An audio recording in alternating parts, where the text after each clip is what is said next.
Election day has just begun, and Donald Trump is already throwing a temper tantrum, losing his mind, and melting down publicly on national television. And he did so when asked a couple of questions by a Fox reporter that got him so angry, so upset, so out of it, that he started attacking Fox on Fox. Yes, Donald Trump's closing message in this campaign is how much he hates his own propaganda outlet, which should really show you how poorly it is going for him. And we are going to get into all of that. But before we do, if I could quickly ask you to leave a like on this video, and if you haven't already and you enjoy our channel, to hit that subscribe button. It goes a long way and it really means the world to me. Now let's get into some of these questions Donald Trump was being asked with a very sad and quiet Melania at his side in this clip right here. It's been very good. Looking back, is there anything you would do differently about your campaign? Do anything you regret about how you ran this campaign? Look, regrets. You always have regrets. I can't think of any, to be honest, to use her expression. I can't think of any. I ran a great campaign. I think it was maybe the best of the three. We did great in the first one. We did much better in the second one, but something happened.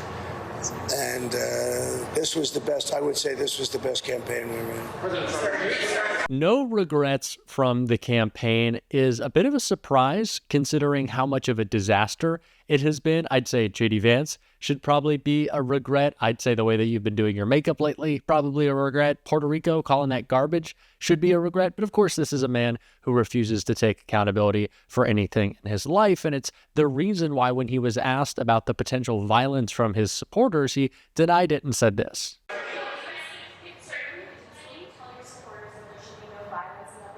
I don't have to tell them that. I don't have to tell them that there'll be no violence. Of course there'll be no violence. My supporters are not violent people. I don't have to tell them that. And I certainly don't want any violence, but I certainly don't have to tell. These are great people. These are people that believe in no violence. Unlike your question, you believe in violence. Go ahead. I wonder what would make us think that Donald Trump's supporters might be violent. I wonder what big national, historically devastating day, what event led it? Oh, it was January 6th. These are the people who have no reason to be violent. They've never been violent before, Donald. Yeah, I don't think so. And of course, again, he is completely unwilling to tell his own crowd, to tell his own cult that they shouldn't be violent. And it's because, as we can expect, he wants to deny the results of this election. An election I think Donald Trump knows he is going to lose. And that's the reason he won't talk about a possible concession without saying things like this. Who are concerned that you didn't concede the election in 2020 when you lost. They're concerned that if you lost this election, you wouldn't concede again. What do you say to those people? I think they're crazy. If I lose an election, if it's a fair election, I'd be the first one to acknowledge it. And I think so far, I think it's been fair. I think there's been a lot of court cases. Both sides are lawyered up. Thousands of lawyers are involved, thousands, can you imagine? And part of that is because we have too complicated a process. If we had a piece of paper, watermarked, you know that paper is more sophisticated now than computers. It's watermarked paper. It's always I'll concede if it's a free and fair election. Well, it was last time, Donald, and you didn't. And they never also want to specify what a free and fair election is. You never hear it from the Mike Johnsons. You never hear it from the Viveks. You never hear it from the Tim Scotts. They always say, oh, well, if it's a free and fair election, but they never specify what that means. They really never let us know because, of course, a free and fair election to them is an election in which they win because that's all they care about. Not democracy, not the truth. No, they just care about winning. And it doesn't look like that is going to be the outcome today, and especially because of women voters and things like this that Donald Trump has been saying on the campaign trail.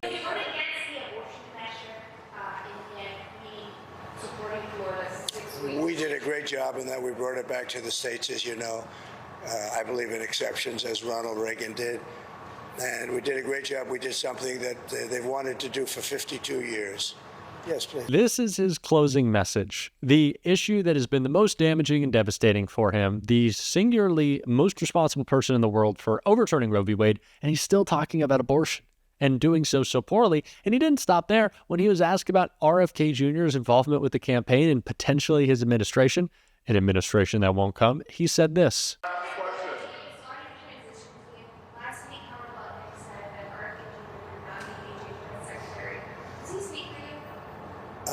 Well, he knows exactly what, but that's only based on what RFK told. I don't think RFK wanted that. You're talking about Health and Human Services. Let me tell you, he's a great guy, RFK, and he's going to do pretty much what he wants as far as I'm concerned. He wants health for women, for men, for children.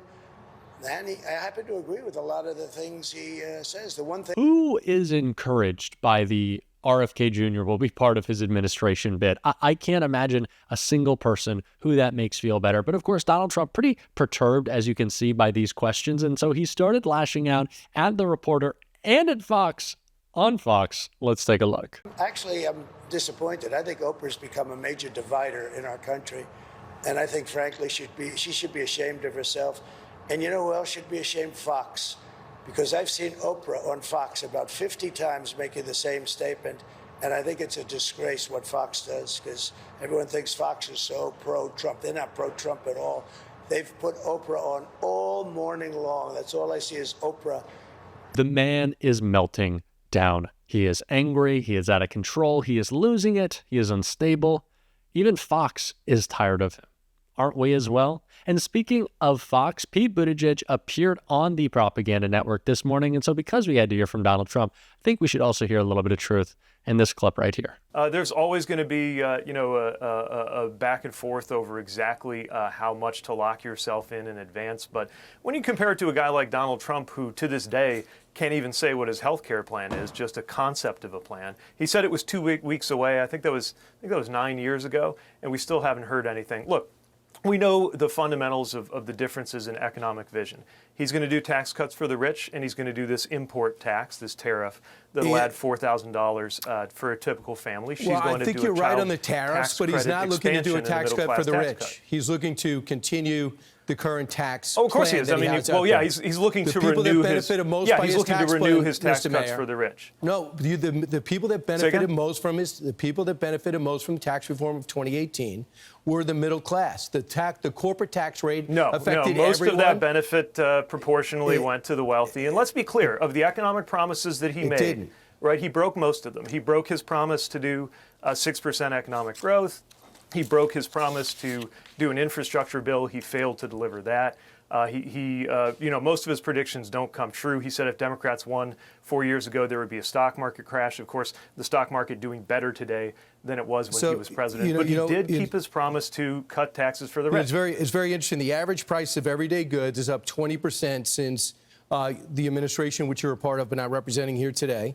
The average price increase is over 7%. Real hourly wages have fallen 1.6% under Biden. Real average hourly wages have rose 7.3% on the Trump term.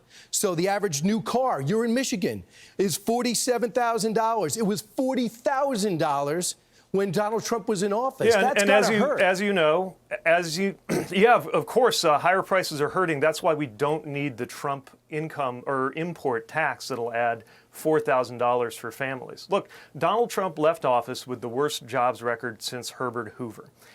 This administration has created the most jobs of any modern. Well, let's remember, though, before the pandemic, right? It was before the pandemic that there was a manufacturing recession under Trump. Right now, more factories are being built in America than any time since before I was born. Now, look, the world experienced inflation. The manufacturing recession is in your head. The Trump manufacturing recession. It never happened. The Trump manufacturing. Oh, yeah. Okay, look it up on PolitiFact. Look up the fact check. And, let's do that. And then tell me. Maybe you can bring it on screen right now. Because there was a Michigan Trump manufacturing recession. Mr. Mayor, Michigan matters a lot. Look it up. That's why you're there, right? How much did the because I live here. But yeah. How much did the EV mandate hurt the Kamala Harris quest to be the next president? Well, first of all, the statement that there is an EV mandate is a lie. You can buy a gas car right now if you want one. You can buy an EV car if you want one, and we'll help make it cheaper, as long as you want. Now, our goal with the tax supports, and by the way, you admit, right, that you can buy a gas car if you want right now, which means by definition there's no mandate. But if he has a goal by 2035, California's gone. By 2035, New York's gone. And do you get an incentive, Mr. Mayor? You admit that you don't have to. We're not making you buy this car or that car, right? Now the goal, and I got to be careful, right, because I can't get into the administration side. But what I'll say is, the goal has been to be about half and half by the end of the decade. If you had your druthers, every American, how about Mayor Pete? Especially every Michigander, needs to. Mr. If you had your druthers, would there be combustion engines? If I had my druthers, every car would be made in America. Now, we know that EV technology is coming. Whether people are ready for it or not, it is coming, it's happening around the world, and Donald Trump allowed China to take the lead on EVs. I want those EVs made in America. When I think about Howard County, Indiana, allowing China, is where I started my first campaign. That you guys won't let them mine. You will not let them mine in Minnesota, where the governor wants to be vice president. Let's be super clear right now. Let's be very clear. Sorry, is this an interview or a debate? Can I at least finish the sentence? Well, I just can't let you throw out fallacies. It's important. Can I at least, excuse me, name one statement that I just made that you would say is factually inaccurate? The statement you just made that Donald Trump let China take the lead? You have a guy, an American. You don't think China took the lead in EVs under Donald Trump? I would say that, number one, he didn't want a mandate to tilt the playing field. If somebody wants an EV, they should be able to get it, not get a rebate if they buy it. And if somebody wants an EV, they can get it. And if somebody wants a gas car, they can get it. But what we're doing is we're making sure more of those are built in the U.S. And here's what's happening right now. 30 seconds left. How do you convince 100,000 uncommitted? How do you convince 1,000 who voted uncommitted instead of Joe Biden to vote for you? 20 seconds. Well, Donald Trump proposed a Muslim ban, so I think Muslim voters should think twice about voting for him. Tell that to the two mayors who endorsed him. With anti-Semites, and I think Jewish voters. Do you two mayors think he's may not agree with me, anti-Semitic? but what I'm saying is, you think Donald Trump is he's anti-Semitic? definitely welcomed anti-Semites. He should go tell his daughter who's Jewish. Welcomed them to Mar-a-Lago and made excuses for them in Charlottesville. You really think he's anti-Semitic? Is he anti-Israel too? Well, let me tell you, a guy who invites Holocaust deniers to come to Mar-a-Lago with him, just like a guy who chooses 9/11 of all days to bring is there anybody watching that think he's anti-Semitic? Is somebody we got to think twice about. All right, Mr. Mayor, thank you very much. Appreciate it. Best of luck. Donald Trump is attacking Fox to close out, and Pete Buttigieg is delivering a message on behalf of Kamala Harris to close out. That's the difference between these two campaigns. That is the contrast, and that is what we're going to be talking about every single day on this show, every single hour of this election day on this show. And if you want to support that, as always, you can hit that subscribe button. You can leave a like on this video. And if you're stuck around to the end, you can drop a blue heart in the comments. And until next time, I'll see you soon.